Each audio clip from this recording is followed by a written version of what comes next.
아멘. 할렐루야.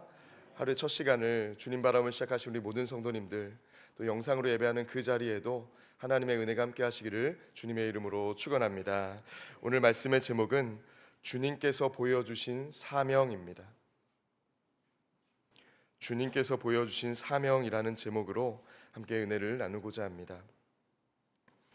존 오트버그는 영혼을 돌보다라는 책에서 이렇게 말합니다. 우리가 무엇에 시선을 두느냐가 결국 우리가 어떤 사람인지를 증명한다라고 말합니다. 오늘 9절의 말씀을 보면 물은 내가 내게 보이는 모양대로 장막을 짓고 기구들도 그 모양을 따라 지을지니라 라고 말씀하고 있습니다. 하나님께서는 모세에게 성막 또 그 안에 들어갈 기구들을 보여주셨습니다. 그냥 단순히 이런 것이 있다를 알려주시기 위한 목적이 아니라 그것이 곧 모세의 사명이 되게 했다는 것입니다. 모세는 이스라엘 백성들을 애굽에서 이끌어 저 가나안으로 인도하는, 하나님의 뜻이 있는 곳으로 인도하는 정도의 사명이 아니라, 단순히 걸음을 인도하는 인도자로서의 사명이 아니라 하나님께서 무엇을 하기를 원하시는지, 무엇을 만들기를 원하시는지, 어떻게 만들기를 원하시는지 구체적으로 알려주는 중요한 사명 맡은 사람이었습니다. 여러분, 성도는 잘 보는 사람이 되어야 합니다. 하나님께서 지금 내게 무엇을 보게 하셨는지, 지금 내가 어떻게 살기를 원하시는지, 내 인생을 통해서 무엇을 세우기를 원하시는지 잘 보는 인생이 되어야 한다는 것입니다. 어떤 이들에게는 어렵고 힘든 사람들이 눈에 잘 보입니다. 또 어떤 분들에게는 군인들이 눈에 잘 보입니다. 또 어떤 분들에게는 겉으로는 괜찮지만 마음이 상한 사람들이 잘 보이는 분들도 있습니다. 하나님은 왜 그것을 보게 하실까요? 오늘 모세와 같이 그것이 우리의 사명이기 때문입니다. 오늘 말씀을 통해서 주님께서 우리에게 보여주신 사명, 그 사명을 감당하는 인생은 어떤 것인지 함께 몇 가지로 나누며 기도의 제목을 삼고자 합니다. 첫째로, 하나님을 삶의 중심에 모시라입니다. 하나님을 삶의 중심에 모시라입니다. 오늘 1절에서 9절의 말씀을 보면 성소를 지을 예물에 대해서 기록하고 있습니다. 특별히 이 예물들에 대해 말씀하시고 9절의 말씀은 이렇게 증거합니다. 물은 내가 내게 보이는 모양대로 장막을 짓고 그 기구들도 그 모양을 따라 지을지니라 라고 말씀하고 있습니다. 근데 왜 성막을 짓고 왜 이 장막을 지으라 하시는가? 8절의 말씀을 보면 내가 그들 중에 거할 성소를 그들이 나를 위하여 짓되라고 말씀하고 있습니다. 당시 고대 근동은 신은 멀리 있는 존재였습니다. 가까이 할 수 없는 존재였고 또 그들이 우러러 볼 대상이긴 했지만 그들과 함께 거하고 그들과 함께 지내는 대상은 아니었습니다. 그런데 우리 하나님은, 이스라엘 백성의 하나님은 전혀 다른 말씀을 하고 계십니다. 그들 중에 거하기 위하여 그들 중에 거할 성소를 만들라라고 말씀하고 있기 때문입니다. 여러분, 하나님께서 오늘 우리에게 정결하지 않은 우리의 마음을 보게 하시고 깨끗하지 않은 우리의 삶을 깨닫게 하시며 또 우리 가정 안에 있는 그 허물과 연약함을 보게 하시는 이유는 무엇일까요? 우리 가정으로 하여금, 우리의 심령으로 하여금 하나님이 거하실 만한 성소가 되기 위해서 그것들을 위해서 기도하고 회개하고 돌이키기를 원하며 우리에게 보게 하시는 줄 믿습니다. 하나님은 우리 가운데 계시기를 원하시는 분입니다. 하나님은 이스라엘 백성들 가운데 함께 하시기 위해서 성막을 지으라라고 말씀하십니다. 오늘 모세에게 사명으로 하나님께서 거할 성소를 보여주신 목적은 그들과 함께 하시기 위함이었다는 겁니다. 여러분, 오늘 저와 여러분이 하나님께서 우리의 가정 안에 있는 연약함들, 내 안에 있는 부정함과 거짓됨과 허물들을 보게 하실 때, 또 깨닫게 하실 때 그것을 나는 왜 이렇게 허물이 많을까에 머물지 말고 하나님이 거하실 만한 사람으로 되기 위해서 한 걸음 더 주님 앞으로 나아가고 한 걸음 더 정결하기를 위해 힘쓰는 저와 여러분 되시기를 주님의 이름으로 축원합니다. 오늘 말씀에 거하다라는 히브리어 샤카는 잠시 머무는 방문을 가리키는 것이 아닙니다. 동행하며 함께 머무는, 자리를 잡고 안주하는 것을 의미하는 표현입니다. 하나님께서 오늘 우리와 함께 하시겠다라는 것은요, 잠깐 임시적으로 방문하겠다는 것이 아니라 영원히 우리와 동행하기 위한, 함께 살아가겠다라는 의지를 말씀하는 표현이라는 것입니다. 여러분에게 하나님은 어떤 분이십니까? 주일마다 잠깐 얼굴 뵙는 분이십니까? 기도할 때마다 그 순간만 찾아오시는 분입니까? 아니면 나와 일상을 같이 하시고 나와 모든 곳을 함께 다니시며 나와 동행하실 뿐만 아니라 내 심령, 마음의 중심까지도 아시는 분이 여러분의 하나님이십니까?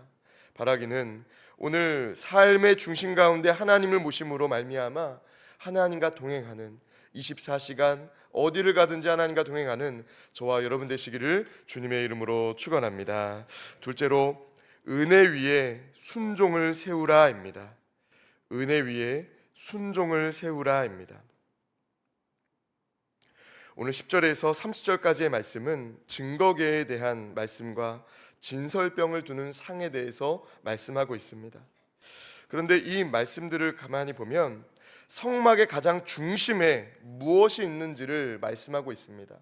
그것은 법궤였습니다. 근데 그 법궤 위에는 반드시 속죄소가 있어야 된다고 말합니다. 속죄소, 죄송합니다. 히브리어로 카포렛이라고 하는데 이것은 덮다, 가리다를 의미하는 단어입니다. 여러분, 하나님의 말씀이 있는 율법, 그 법궤 위에 속죄소가 있는데 여러분, 왜 이런 구조로 되어 있을까요? 또 이스라엘 성막의 그 가장 중심에 왜 이 법궤를 두게 하셨을까요? 그것은 하나님과의 관계 속에서 주의 말씀이 들리는 삶이 중요하다는 것을 가리키는 동시에 그 말씀이 들리는 삶이 어떤 것인가, 바로 은혜로 살아가는 삶임을 우리에게 가리키는 말씀이라는 것입니다. 여러분, 이스라엘의 중심에는 성막이 있었습니다. 그 중심에, 성막 중심에는 하나님의 은혜가 있었음을 기억해야 될 줄 믿습니다. 오늘 저와 여러분이 오늘 이렇게 살아가는 것도, 아니 당시 이스라엘 백성이 성막을 세운 후에 내가 저 성막을 세웠다고, 내가 저 성막을 이렇게 멋지게 지었다는 그런 공로를 내세우는 것이 아니라, 내가 이만큼 헌신했고 내가 이것을 드렸고 내가 이렇게 만들었다라는 헌신과 공로를 기억하는 것이 아니라 저 중심에는 속죄소가 있다, 저 중심에는 하나님의 은혜가 있다는 것을 기억해야 됐다는 것입니다. 여러분, 오늘 말씀에 이 속죄소와 관련된 말씀을 보면 레위기 16장에 이런 말씀이 있습니다. 속죄일에 대제사장이 피를 가지고 들어와서 그 속죄소 위에 뿌리는 장면이 기록됩니다. 이런 백성의 죄는 율법을 잘 지켜서가 아니라 그 제사장이 뿌린 피로 말미암아, 이 구약 시대에는 제사장이 뿌린 피로 말미암아 용서를 받게 됩니다. 여러분, 오늘 우리는 어떻습니까? 예수님께서 저 십자가 위에서 흘리신 주의 보혈로 말미암아 우리의 더럽고 연약하고 또 우리의 모든 부정한 죄가 씻김 받는 줄 믿습니다. 은혜라는 것입니다. 오늘 우리가 이렇게 살아가는 것도 은혜이고, 우리가 주의 전에 올라와 예배드리는 것도, 영상으로 예배드리는 것도 하나님의 은혜임을 기억해야 된다는 것입니다. 여러분, 오늘 우리의 삶은 은혜 위에 세워져 있습니다. 오늘 우리가 누구를 만나든지 무슨 일을 하든지 그 반석이 되는 것은 은혜라는 것입니다. 오늘 어디를 가시든지 또 무슨 일을 하시든지, 주님, 제가 이 일을 할 수 있도록 은혜 주셔서 감사합니다. 하나님, 제가 이렇게 귀한 분을 만나게 해주셔서 감사합니다. 이렇게 은혜를 고백하는 복된 날 되시기를 주님의 이름으로 축원합니다. 끝으로 영적으로 깨어나 빛을 비추라입니다. 영적으로 깨어나 빛을 비추라입니다. 오늘 31절에서 40절의 말씀은 등잔대와 기구들에 대해서 말씀하고 있습니다.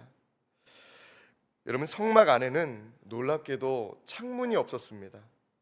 빛이 들어올 구석이 없었다는 것이지요. 그런데 이 빛은 등잔대에서 나오게 되었습니다.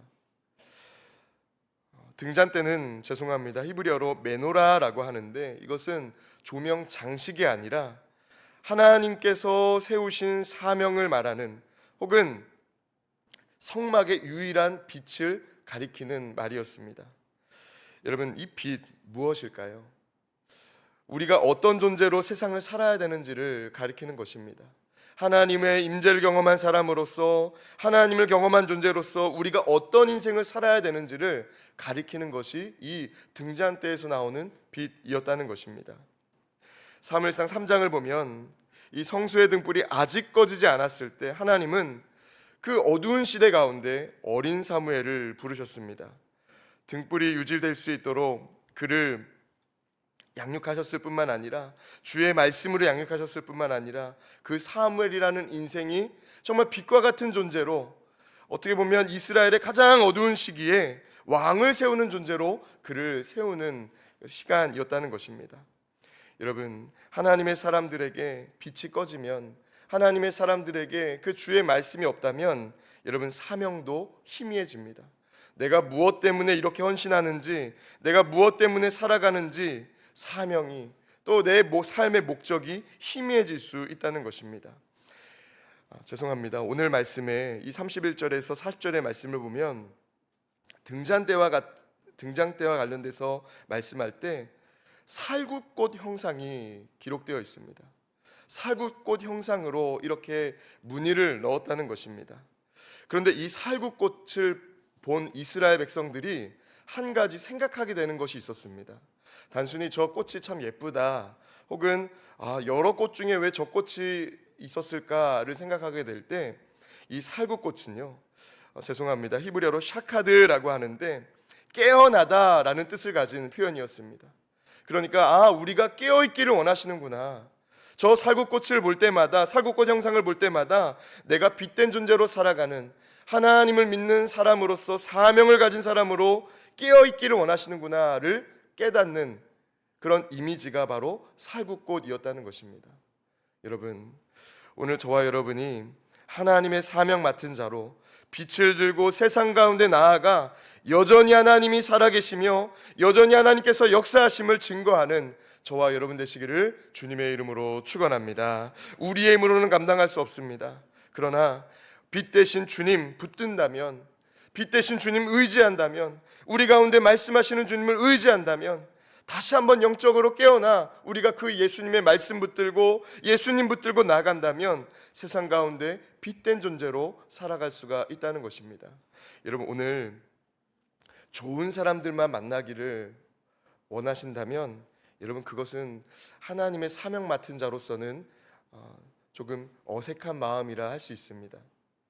어두운 마음을 가지고, 혹은 어두운 곳에 하나님이 우리를 보게 하시고 보내신다면, 내가 빛된 존재로서 내가 빛을 들고 그곳을 환하게 비춰야 되는구나, 혹은 어두운 마음 가지고 외로움을 가지고 힘든 일을 만난 사람들을 만나게 하셨다면, 하나님 왜 오늘 저런 분을 만나게 하셨습니까?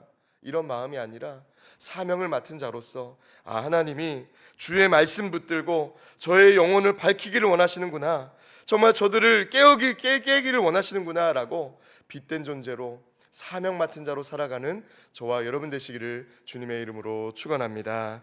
이 시간 함께 기도하겠습니다. 살아계신 하나님, 오늘도 주의 말씀으로 하루를 시작할 수 있도록 우리에게 강건함을 더하여 주시고 우리가 주님 바라볼 수 있도록 선한 믿음 주심에 감사를 드립니다. 하나님, 오늘 우리가 누구를 만나든지 어디에 서게 되든지 하나님 앞에 부끄럽지 않은 인생 살아가는 우리 모든 믿음의 사람, 믿음의 가정들이 되게 하여 주시옵소서. 특별히 사명 맡은 자로 살아가기를 원합니다. 주님께서 보여주시는 것을 우리의 사명으로 삼으며 영적으로 깨어나 빛을 비추는 사명 맡은 자, 사명 맡은 믿음의 사람, 믿음의 가정들이 다 되게 하여 주시옵소서. 오늘 귀한 믿음으로 예물 올려드린 손길이 있습니다. 주님, 이 예물에 담긴 마음의 소원과 간절한 기도의 제목을 주님 이미 하시는 줄 믿사오니 하늘의 신령한 복과 땅의 기름진 것으로 또 하나님께서 얼마나 신실하게 나의 기도에 들으시고 응답하시는지를 경험하는 복된 예물로 삼아 주시옵소서. 이 예물이 쓰이는 곳곳마다 하나님의 나라가 확장될 뿐만 아니라 여전히 아픔과 눈물이 있는 백성들의 눈물을 닦아주는 그런 선교적인 예물로 쓰임받게 하여 주시옵소서. 오늘 이 시간 드리는 기도가 땅에 떨어지는 기도가 아니라 하나님의 귀에 들리며 하나님께서 하나님의 때에 반드시 응답하실 기도가 될 줄 믿으며 예수 그리스도의 이름으로 기도드리옵나이다. 아멘.